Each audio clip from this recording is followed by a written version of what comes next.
اہل مکہ نے جو سلوک کیا وہ کسی سے بھی مخفی نہیں ہے. پتھر مارے، گڑھے کھودے، کانٹے بچھائے، اجریاں ڈالی، اپنے گھروں کے کوڑے لا کے حضور کے گھر کے سامنے رکھ دیے.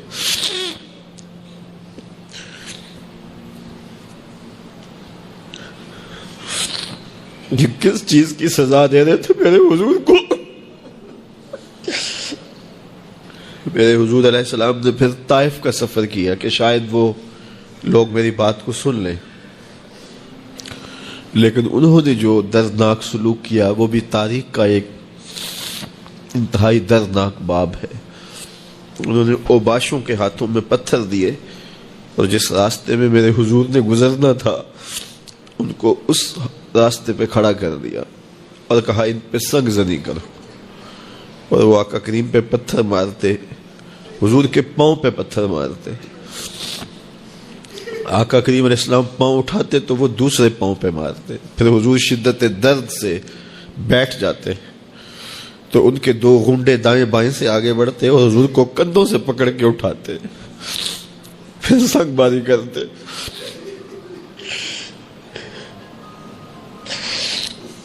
نالین حضور کے خون سے بھر گئے. عذاب کے فرشتے حضور کے پاس آئے کہ اگر آپ بد دعا بول دیں تو ابھی ہم ان پہاڑوں کو جوڑ دیتے ہیں اور یہ طائف کے لوگ پس جائیں گے ان پہاڑوں کے درمیان. آسمان سے پتھر اتریں گے، ان کے سر کچل دیے جائیں جنہوں نے آپ کو دکھ دیے. اب صحابہ جو ساتھ تھے انہیں بھی شدید آرزو تھی کہ حضور ان کے لیے بد دعا کریں، انہوں نے بڑا دکھ دیا. تو پھر حضور کے ہاتھ اٹھ گئے.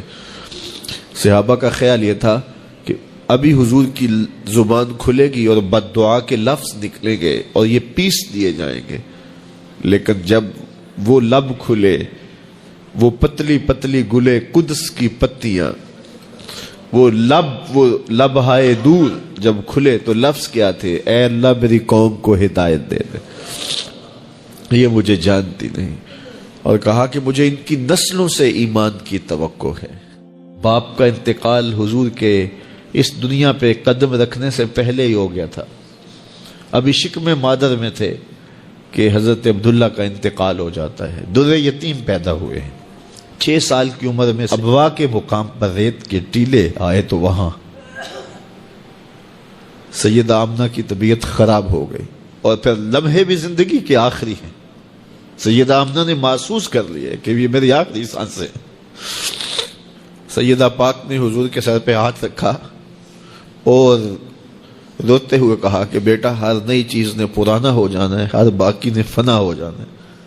میں بھی جا رہی ہوں، وَذِكْرَ بَاق وَوَلَدْتُ طُهْرًا، لیکن میرا ذکر نہیں مٹے گا اس لیے کہ تیرے جیسا ستھرا بیٹا چھوڑ کے جا رہے ہیں. یہ آخری لفظ تھے سیدہ پاک کے کہ سیدہ آمنہ سلام اللہ علیہا کا انتقال ہو گیا.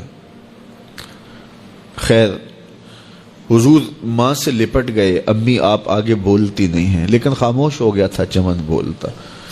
حضور نے وہیں پھر اپنی ماں کی تدفین کی. تدفین کے بعد ام ایمن کے ساتھ سواری پر بیٹھ جاتے ہیں اور چمٹ جاتے ہیں ام ایمن کے ساتھ، اور وہ جا کے حضرت عبد المطلب کے سپرد کر دیتی ہیں.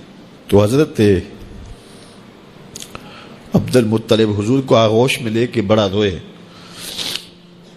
اور ام ایمن سے کہا کہ میرے اس بیٹے کا تم نے خاص خیال رکھنا ہے. اور پھر انہوں نے اتنا خیال رکھا کہ میرے حضور فرمایا کرتے تھے ام ایمن میری ماں کے بعد میری ماں ہے.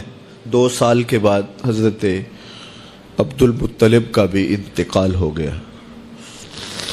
ابن حشام کے یہ لفظ سینہ چیرتے ہیں کہ جب امیر قریش کا جنازہ اٹھا تو سارا مکہ جنازے کے لیے امڑ آیا، لیکن لوگوں نے 8 سال کے ایک بچے کو دیکھا جو دیواروں سے لپٹ لپٹ کے رو رہا تھا. آج یہ سہارا بچھن گیا تھا. پھر چچا کی کفالت میں آئے. پھر ایک وقت آیا کہ وہ بھی اس دنیا کو چھوڑ گئے اور اسی سال حضور کی اہلیہ کا انتقال بھی ہوا اور اس سال کا نام عام الحزن، دکھوں کا سال رکھا. جو امت کے حق تھے حضور نے وہ ادا کیے. لیکن امت کے ذمے جو حقوق تھے پیغمبر کے لیے، آج امت نے سوچنا ہے کہ امت نے کیا وہ حقوق پورے کیے؟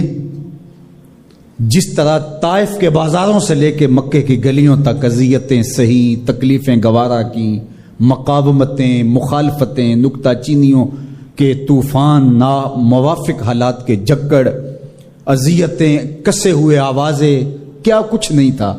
ذرا پلٹ کے مکے کی تاریخ تو دیکھو، حضرت سمیہ کے بدن میں اترتا ہوا خنجر تو دیکھو، حضرت یاسر کو تڑپ کے جان دیتے ہوئے تو دیکھو، اور پھر دیکھو کہ میرے اور آپ کے آقا و مولا کس طرح سے عزم و ثبات کے ساتھ، کس طرح تندہی کے ساتھ، کس طرح اللہ کے پیغام کے ابلاغ کے لیے کوشاں رہے۔ گھر میں فاقے تھے، کئی دن تک چولہا نہیں جلا، لیکن تبلیغ کے تسلسل میں فرق نہیں آیا، اور پھر تبلیغی عمل کو کسی غرض سے بھی ملوث نہیں ہونے دیا۔ لا اسألکم علیہ اجرا، اس پہ شاہد عادل ہے۔ قیامت تک اپنی نسل کے لیے صدقہ بھی حرام کر دیا، زکوٰۃ بھی حرام کر دی، کہ میری نسل بھی تم سے کچھ نہیں لے گی، میں محض اللہ کی رضا کے لیے تم تک پیغام حق کا ابلاغ کیا ہے۔